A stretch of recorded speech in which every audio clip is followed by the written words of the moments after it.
Hello, my name is Lotus Hartsong, and I'm an artist from Alexandria, Virginia. I currently have a studio at the Workhouse Art Center in Lorton, Virginia. This past summer, I hosted a solo exhibition called Equilibrium. This artist talk is about that exhibit. Equilibrium is really at its root about the alchemical and transformational process that comes with creativity and art making, of course. It started with an underpainting. One of my favorite practices as an artist is the underpainting process. With acrylics especially, you have a lot of freedom. I often take a large canvas, use old acrylics and water and whatever I can find around me to create interesting and organic forms with the acrylic paint. I taught this during a workshop in 2024 and noticed that it was extremely popular. There was a lot going on politically. There was so much going on with technological advancement that it was whizzing by me. I didn't feel like there was a lot of hope for creativity, and I felt a little bit selfish creating visual art.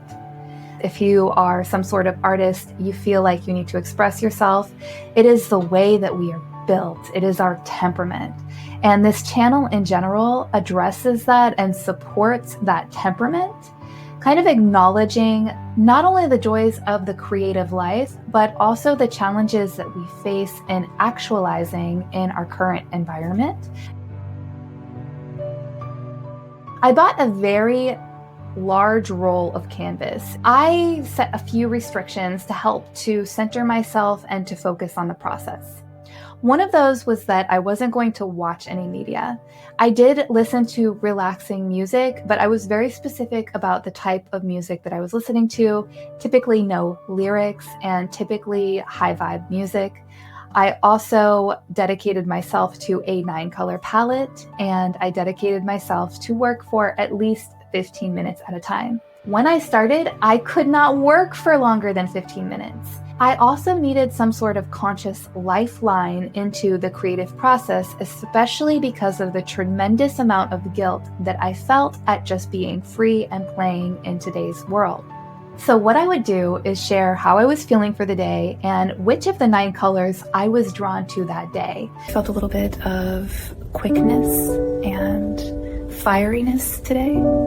I'm feeling compelled to start with this green color. So I was treating it a little bit like an investigation of the human process. One of the very first things I noticed is that I was different from day to day. One day I would be joyful and happy, and the very next I would feel a little bit anger. And who knows for what reasons, but what was more important was the witnessing. By the end of the process, I didn't need to label how I was feeling. And this was a therapeutic result of setting aside that time for myself. I was also able to work for a lot longer periods, and the joy and the therapeutic value that I experienced while creating carried over into my everyday life. I felt more confident and assured just being natural instead of having to make everything perfect. One of the conceptual elements of this exhibit is really the balance between the conscious and the subconscious. I heard a figure once that I really didn't have words for before my exhibit, which was that the subconscious is a little bit like the heavy end of an iceberg, with the conscious being so small. At the very tippy top, this is the part that we know about and that we show the world. I did learn that the subconscious is thought to be a little bit larger than I expected, at about 95% of what makes us who we are, with the conscious, what we are aware of, being only 1 to 5%. I couldn't believe this. It blew my mind. So I felt it was appropriate that the subconscious panel wall took up a large amount of space and was revered a bit. I cut 14 different panels and I hung them a little bit as though they were exalted in a palace or like they were robes. I also mixed up the panels because the entire canvas was never meant to be a composition. I did try it. I put it on the wall. I didn't think that it worked. I didn't think that the process was done in a logical way. And so I wanted to mix them up. Now, this did nod my hat at the fact that we are different from day to day. I am different from day to day. But it was also interesting to see that some of the lines did add up. So there was still continuity. And in my mind, this replicated nature and organic forms, and I couldn't ask for a better way of expression. This is one of the objectives of my art, and I'm really glad that it came together.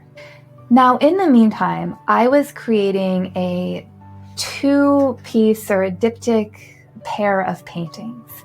They were called Concentration and Expansion.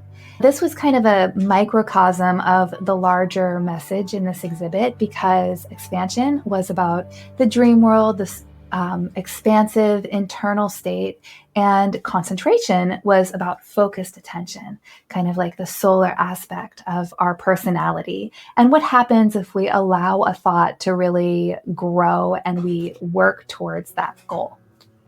I started with the composition and planned out the colors so that the values would work in such a way that it created an optical illusion and used the colors to bring joy and spirit to the viewer.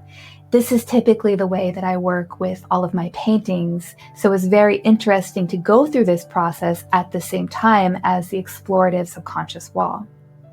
In a way, I felt like this was representative of the two meeting in the middle, and that's why compositionally through the exhibit, they are hung so that they can reflect the influence that each other is having on the process as it was developed over the course of the year. As a whole, Equilibrium is also exploring non-duality, exploring how within polarities, there are fragments of the other within each. We often think of ourselves landing on one side of a polarity. I also believe that in today's media, we are encouraged to land on one side of the polarity, and that the algorithm frames reality in such a way that we are a bit inflamed to react based on wanting for one of those polarities to win, whichever they may be. Another aspect of the exhibit is the transformational creative process that anyone goes through as they are bringing something into the world.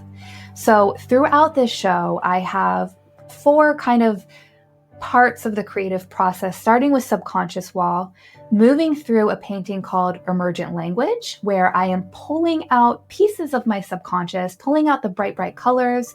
Then we move on to the painting Ha, and then on to Concentration and Expansion. So to simplify what I'm trying to say through this visual narrative is that we have many aspects to our subconscious, to our inner world, and they are full of polarities, which can sometimes feel confusing, especially if we feel on a conscious level that we are only associated with one polarity. Once we start to pull out our visual language and understand it better, we're able to not only find the joyful elements, but also to work with both polarities to bring together something that is intentional and in harmony. We come to understand through mastery that these different polarities help us to create as creative beings. Something larger than ourselves, something larger than one side of any identity that we choose to associate ourselves in any given matter across many different topics and subjects when it comes to identity. Now, the painting Ha itself is about overcoming challenge, moving through confusion, wherever that may be. So it might not be from the subconscious, it might be from external events, as I was feeling at the time of creating it. And it's about deliberately bringing that light and allowing it to grow out into the world. This is overall the theme of my work in general. I usually am displaying just a finished result because that's my prerogative. I want to bring joy wherever I go. When I create a huge mural or I create a large painting, I'm hoping to immerse the viewer in a therapeutic experience. Equilibrium is really close to my heart because I got more in touch with myself throughout the process, and I'm also sharing all of the messy parts, which honestly is healing in and of itself.